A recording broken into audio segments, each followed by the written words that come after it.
Bonjour chers téléspectateurs, nous avons vraiment la joie parce que vous nous avez accueillis chez vous, comme la Bible dit. Voici, je me tiens à la porte, je frappe, et si quelqu'un entend ma voix, il ouvre, j'entrerai chez lui. Donc lorsque vous nous avez accueillis chez vous, vous avez accueilli Jésus-Christ. Moi, je suis votre humble serviteur, Jordan Kabongo Kunabikwama. Nous sommes sur la chaîne que vous préférez souvent, Mister Ngonda. Donc nous vous disons merci de nous avoir d'abord accueillis. Que Dieu vous bénisse. Mais aujourd'hui, nous avons le plaisir de vous présenter un homme de Dieu. Un homme de Dieu qui est, tel qu'on pouvait dire, l'or dans la boue, pour bien dire, l'or caché dans la boue, parce qu'il y a des gens, d'autres hommes de Dieu qui ne sont pas du tout reconnus, mais ils ont des choses à nous dire. Ils ont la révélation de l'Éternel, une révélation piquante. C'est pourquoi aujourd'hui, nous avons accueilli pour vous un grand pasteur que vous devez vous-même dénicher et connaître aujourd'hui. Il est avec nous aujourd'hui. Bon, bonjour pasteur. Bonjour. Nous avons le plaisir de vous accueillir dans notre chaîne, sur notre chaîne. Nous devons d'abord comprendre votre nom et le nom de votre église et ce que vous faites et la vision que le Seigneur vous a donnée. Oui, ici c'est pasteur Jean-Luc Kanfoni de l'église Corps du Christ ici à Kinshasa, RDC. J'aimerais partager un message sur le thème intitulé le mystère de 7 étoiles et de 7 chandeliers d'or. Je crois, pendant ce temps-ci, il y a beaucoup de gens, il y a beaucoup d'hommes de Dieu qui prêchent, qui enseignent, mais j'aimerais juste éclairer sur ce thème que le Seigneur m'a mis au cœur. Alors, le thème s'intitule, comme je le dis, le mystère de 7 étoiles et de 7 chandeliers d'or. C'est quoi? C'est écrit dans Apocalypse chapitre 1, verset 20. Lorsque Jean a entendu la voix, il regarde en arrière, il voit un homme vêtu d'une robe et il avait 7 étoiles dans sa main droite. Il marchait au milieu du 7 chandeliers d'or. Alors, ce qui se passe là, l'ange dit à Jean que le mystère de ce que tu vois, les 7 étoiles, sont les 7 anges de l'église. Et les chandeliers d'or que tu vois, ce sont les 7 églises de l'Asie mineure. Pour le moment, on a parlé de l'Asie mineure, mais aujourd'hui, on ne parle plus de l'Asie mineure, on parle du monde entier. Car le message que Christ nous a confié, c'est de partager la parole de Dieu partout dans le monde, afin que les gens croient en lui et qu'ils soient sauvés.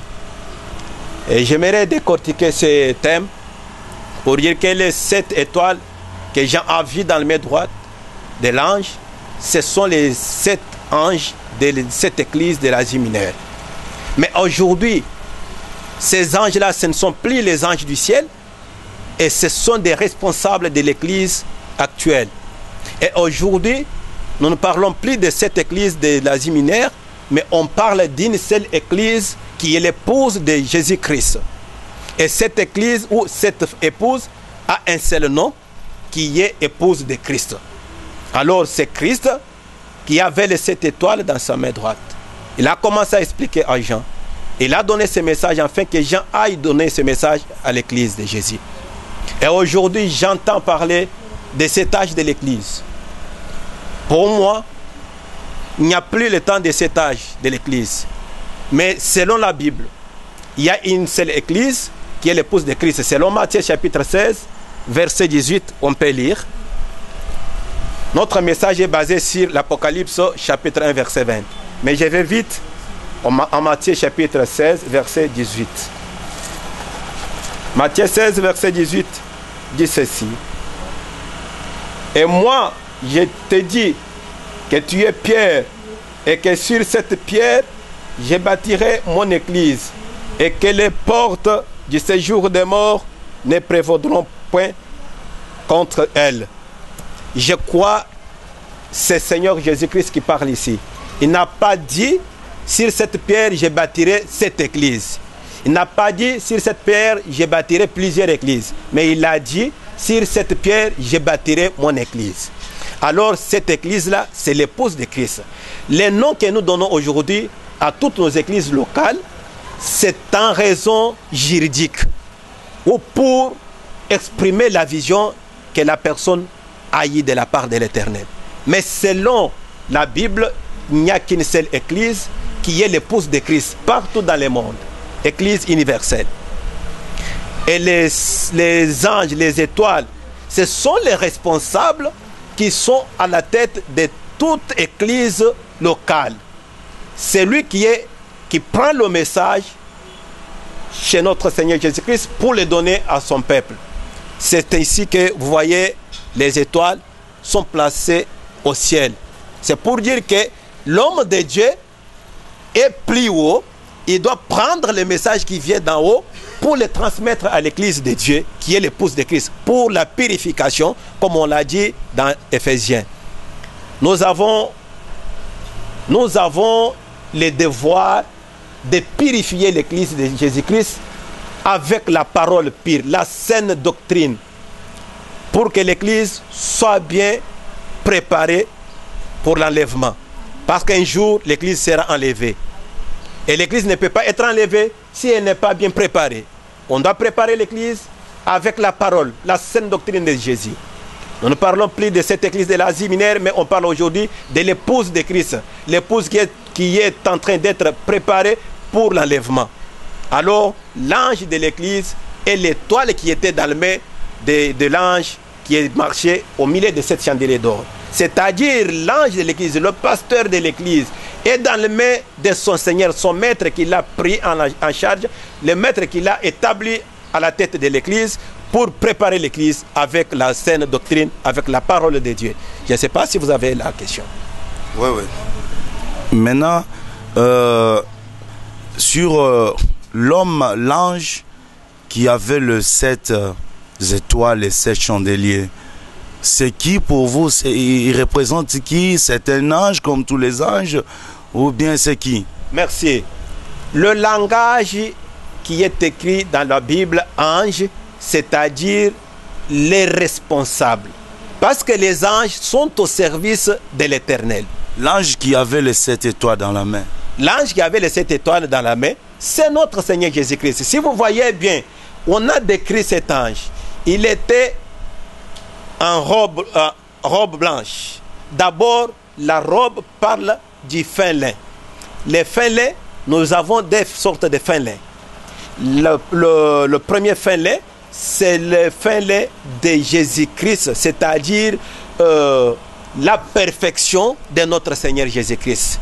Le deuxième fin lin, c'est le fin lin qu'on a parlé dans la Bible, qui doit être les œuvres des chrétiens, de tous les croyants de Jésus-Christ. Alors, c'est les œuvres qui mènent à la vie. Si vous avez de bonnes œuvres, vous serez auprès de Jésus. Et si vous n'avez pas de bonnes œuvres, vous serez rejeté en affaire. Alors, celui qui avait la robe, c'était Jésus-Christ. Il avait la ceinture. Et cette ceinture-là, c'était une ceinture de jugement.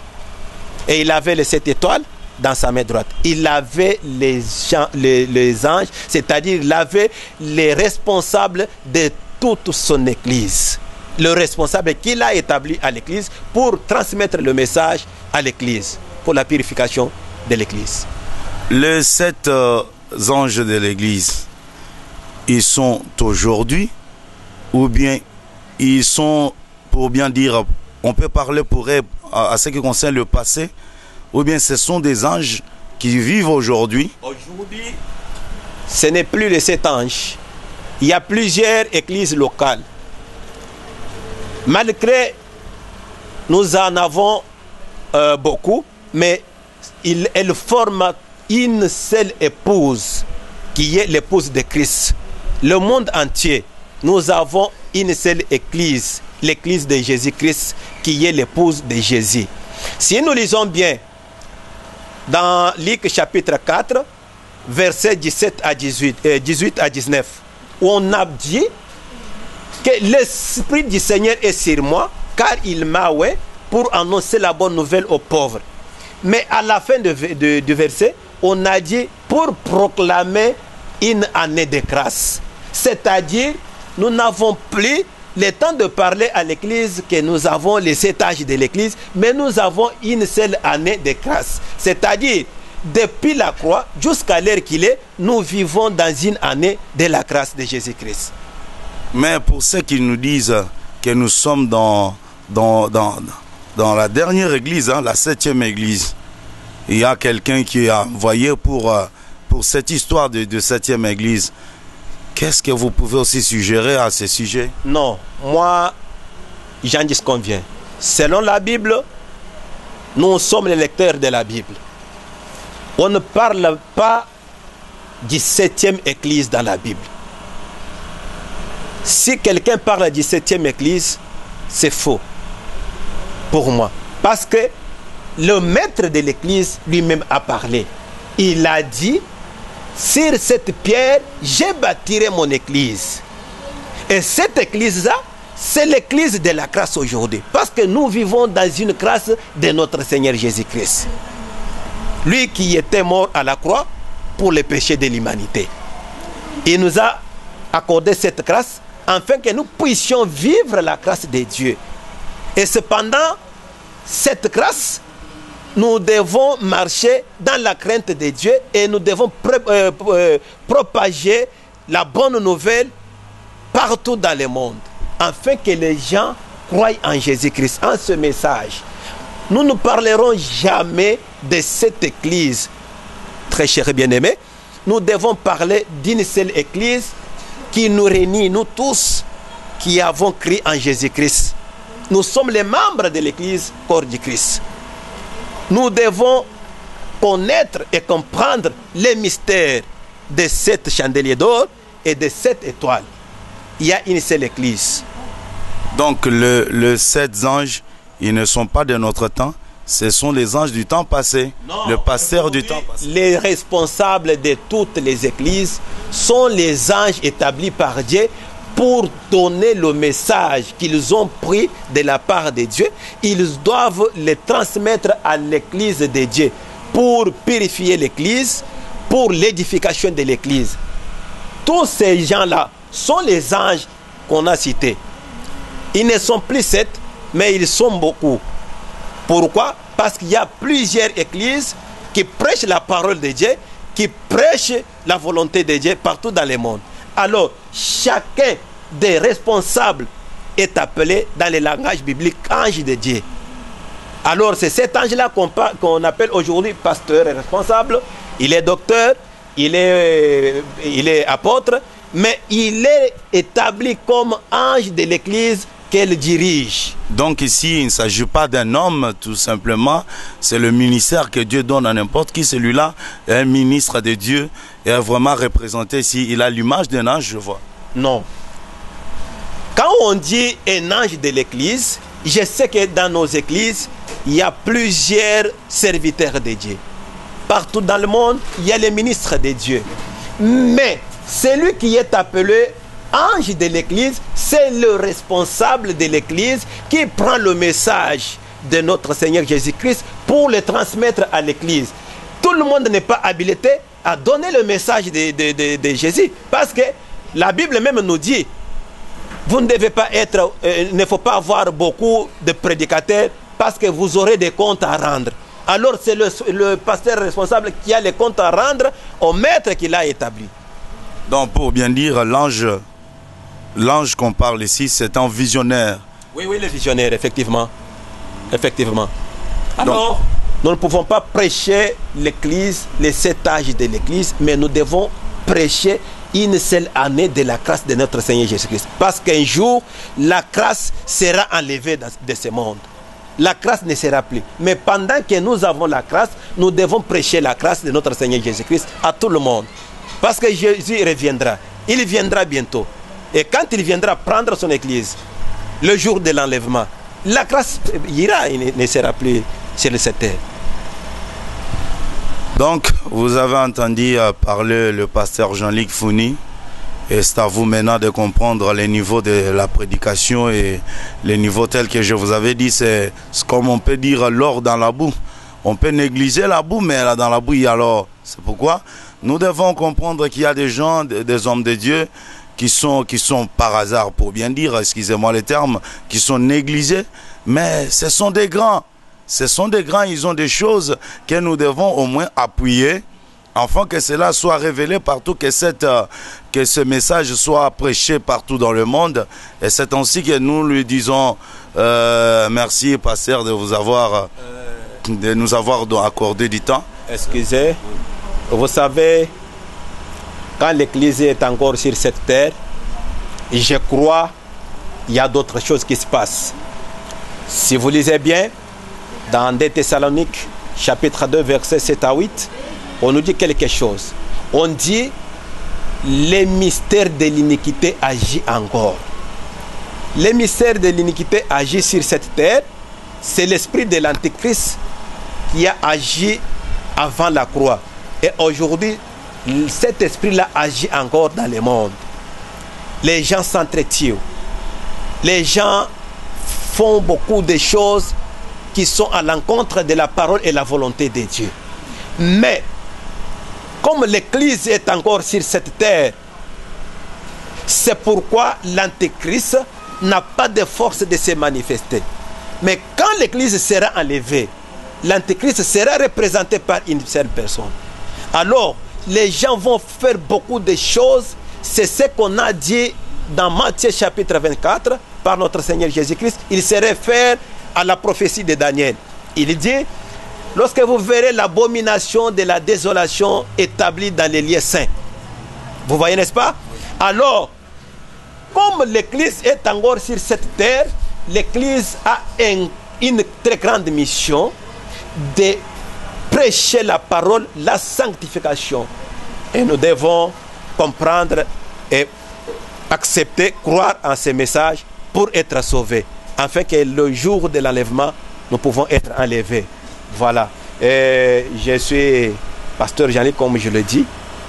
Mon numéro, c'est 085 125 0636 090 058 64 46. Ok, mes chers frères et sœurs, nous savons qu'on ne se limite pas ici. Nous allons continuer avec le pasteur à chaque fois. Nous aurons du temps afin d'entendre le mystère caché de l'Éternel, tel que je vous ai dit. L'or dans la boue. Christ tel qu'il était né là, c'était l'or dans la boue. Les gens ne croyaient pas que Christ devait sortir là où il était sorti. Ils croyaient que c'est l'or dans la boue.